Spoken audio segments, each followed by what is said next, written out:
Welcome, I'm Tracy Pa with another episode of Scope. The Royal Papua New Guinea Constabulary recently revealed that illicit drugs like cocaine and methamphetamine are being distributed and consumed by police officers in the country.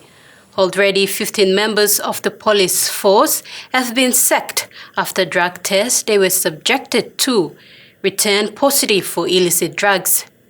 Learning from this experience, the RPNGC launched a first-of-its-kind drug and alcohol policy intended to implement a drug testing policy program that will hold police officers accountable if and when they are caught using or are under the influence of illicit substances.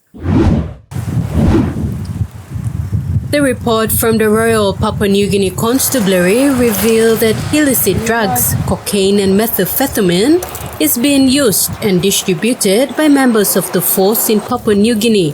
15 police officers were sacked after they failed a drug test. The results revealed they had in their system these illicit substances.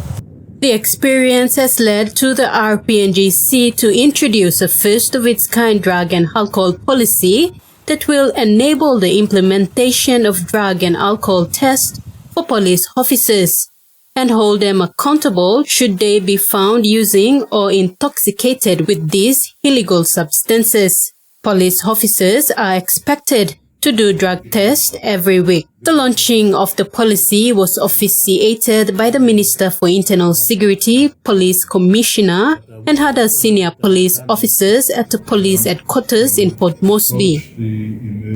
Cocaine's history dates back to the earliest days of mankind. Thousands of years ago, ancient Incan tribes in the Andes Mountains threw cocaine leaves to combat the effects of thin mountain air, while most individuals snort or smoke this substance. Amphetamine was first manufactured in Germany in the year 1887.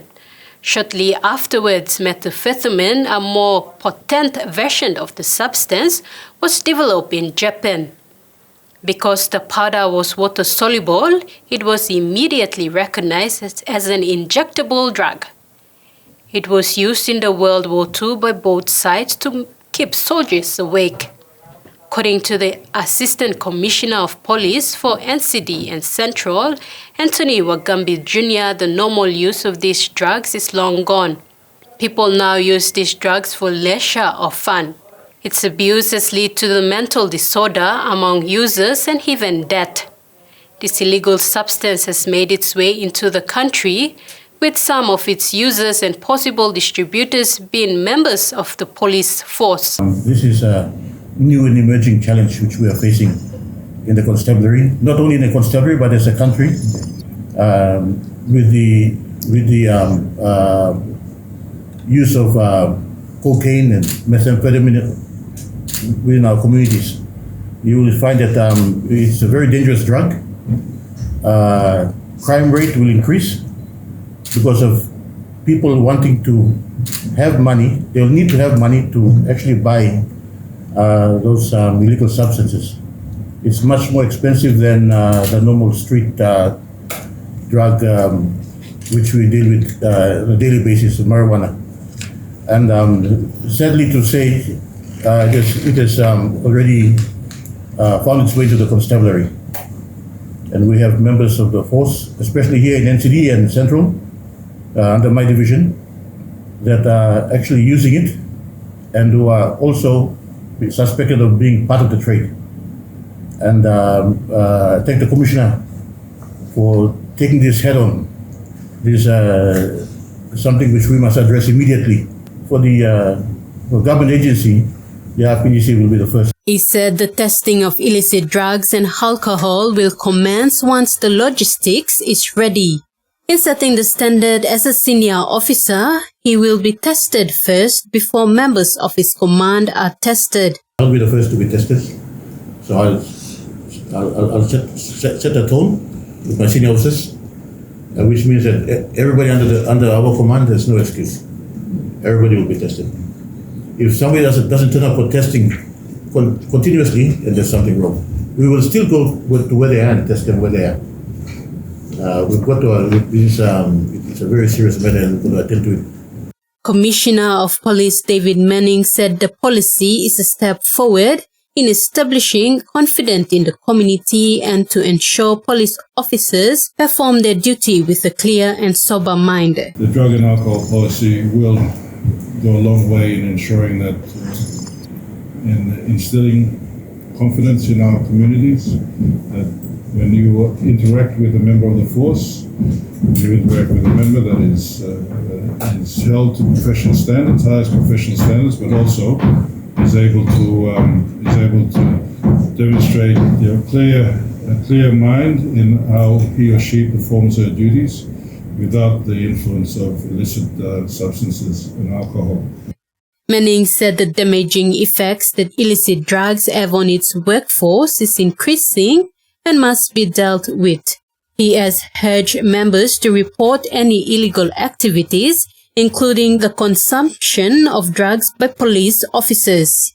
The reports will help Hierarchy crack down on the uprising drug use by its members. Manning added that an awareness program will be conducted to inform the public about the disadvantage of the conduct of police officers when they are under the influence of illicit drugs. Members of the police force are the highest paid government employees in the country, but are making unwise decisions spending their money doing illegal activities. Therefore, the RPNGC, under the command of the Commissioner, is serious to mitigate the uprising of these illegal activities that are engaged by law enforcers, whom were supposed to apprehend and charge people, rather they themselves are practicing this illegal activity. This is a serious offense and the drug and alcohol policy is a step in the right direction to mitigate the consumption of this illegal activity in the police force.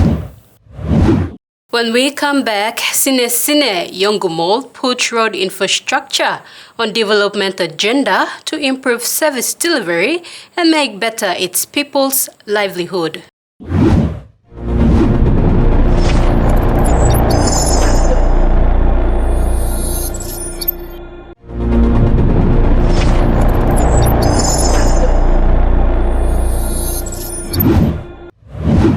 As the saying goes, it's easier said than done.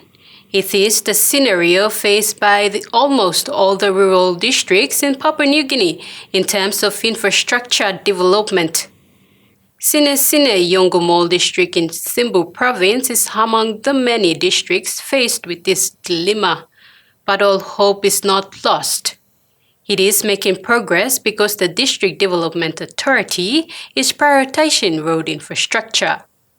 Road infrastructure is one of the pressing issues that need immediate government assistance. The Sinesine Yongumul district, commonly abbreviated as SSY, is improving its phase with road infrastructure development. While SSY is in the Central Highlands, it is no exception. It has mountainous geographical terrains and experiences heavy tropical rainfall all year around. Building and maintaining road infrastructure is costly and requires much coordination and commitment. The SSY District Development Authority, under the leadership of Minister for Petroleum and Energy, Karangakua, has captured much of road infrastructure development in the district since taking office. The deteriorating Mogol Kagai and Dumun Koge Road in Tabaret, Suai and Yongumul LLG is now accessible for traveling. According to the district administrator Obet Waure, 20 million kina is acquitted through the district support improvement program fund to construct these roads, which have been neglected over the years since independence.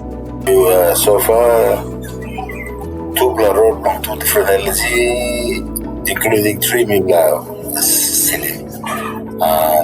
The play to Mokagai, go stop long Madasukadege. Okay. Dumon to Monoleba stop long Koge. Total kilometers look 2 them and 5 kilometers each.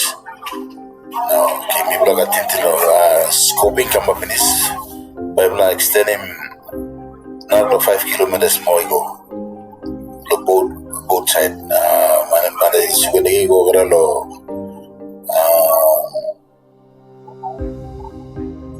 muasuko na gol sem okay ko federal sem na yoba peramara tu yoba marwa amol scoping kama finish me by extending sili. This is the first of its kind for the people of Yongomul, Tabare and Suai to have access to better roads at their doorstep. Mr. Waures said they have invested a lot in road infrastructure to alleviate problems hindered due to bad road conditions over the last 2 decades. For the last 5 years, potential development activities and access to basic services such as education and health have been flowing smoothly with good road conditions in the district. This is the way forward, enabling more development in the district. Investing in road infrastructure is crucial to foster economic growth and development.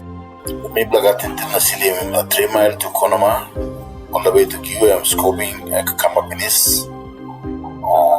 I get him kind of X now scoping in this. One can of them come up into to Korwai. And maybe to internationally map so scoping come up in this. So let's give some funding now and then we silly map. With well-built roads, transportation becomes more efficient and accessible to goods and services. It also facilitates the movement of people, which can lead to increased tourism and job opportunities.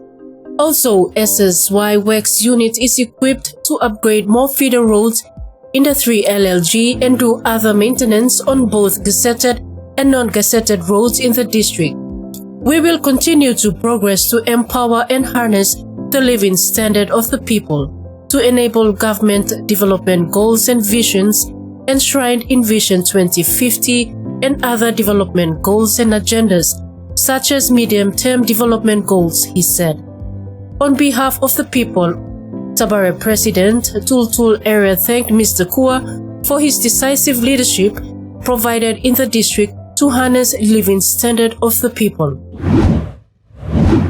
After the break, President of the PNG Chamber of Mines and Petroleum, Anthony Smare, explains that value of conducting overseas conferences following closure of the recent PNG Asian Investment Conference.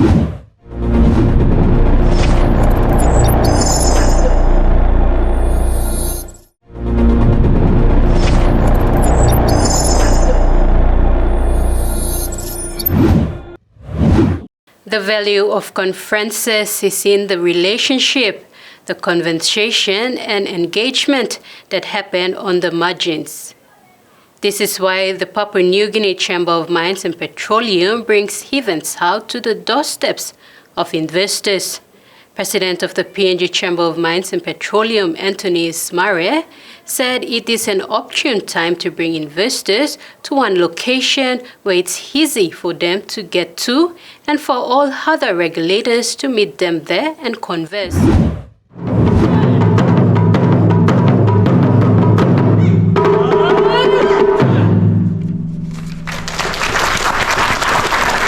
The Papua New Guinea Chamber of Mines and Petroleum hosts investment or mining conferences in major international financial hubs in an effort to bring Papua New Guinea closer to potential investors. It is not just about what people talk about during the conference as part of the program, said the president of the PNG Chamber of Mines and Petroleum, Anthony Smare, on the final day of the inaugural PNG Asia Investment Conference in Hong Kong on Tuesday, the 17th of October. Speaking to PNG media a few hours before Tuesday afternoon's closing, Smare alluded to accessibility when PNG conferences are hosted overseas, in this case in Hong Kong, the gateway to Asia. It's a big leap for them to come to PNG because they read the stories, the process of getting visas to come to PNG. These things are hard. What we found is that we're able to get more people to come to conferences, investors to come to conferences when we put it in a place where it's easy for them to get to. and they could come. And then the idea is you bring everybody from PNG there who is important to those people to those investors to get a sense of the ecosystem, that the ecosystem is supportive. So it's not just about the Prime Minister and the ministers, it's also about the department secretaries. It's about IRC and customs and, the ICA, all of our regulators, and then it's all about all the different entrepreneurs and businesses that operate with us in our country. Because they can tell them, look, we want you to come, we're happy to do business, we're happy to be your partner. Smare further stressed on the importance of having global brands present, especially recognized brands that have standing in places that PNG is targeting, such as Swire Group, who has key operations in Hong Kong and the Chinese mainland, Zuho Construction Machinery Group Company Limited, or XCMG, and the China Metallurgical Group Corporation, the longest-running construction force in China's iron and steel industry and the operator of the Ramu nickel mine. Their representatives did their presentations on Monday, the 16th of October, during the first day of the Hong Kong conference. And that's why we bring it to Sydney, but we've also have now brought it to Asia. What we discovered recently with Sydney is that we were getting a lot of Western and Australian investors and from Europe. But we were finding that traditionally our Asian investors weren't coming because it's a bit more difficult now to go there. And so that's why we started shifting, because as I said in Sydney, Asia are our number one trade partner. Virtually all of our LNG that's currently produced and that will be produced in the next 2 or 3 projects are coming to Asia. Our destiny is tied to this continent. And when you look back at our history, over 60,000 years, we have strong migratory and trade linkages with Asia, and we've always had them. And so we are closer to Asia than others, and that's why we've done it. That's why we've put the investment conferences here, because the idea is about going out and promoting, and effectively our exhibitions are like trade fairs where you can come in and you can see and it's very successful. I mean, we had 1,300 come to register for last year's conference in Sydney. The Hilton Hotel, the largest hotel conference venue in Australia, was too small. We had to stop registrations at a particular period, and now we're taking over the convention center in Sydney in December. We will have 2,000 people there. We have 4 floors of the convention center. We've taken over the Sofitel Hotel for all of the bilateral meetings that will go on. And it's going to be spectacular. Darling Harbour, it's going to be PNG for a week, and it's fantastic. Smare further alluded to the bilateral discussion that was held in Sydney in 2022 on the sideline of the 16th PNG Mining and Petroleum Investment Conference. Each of the investors who had attended the roundtable had over $1 billion invested in PNG. Until next Sunday, I'm Trace Sipa. Good night.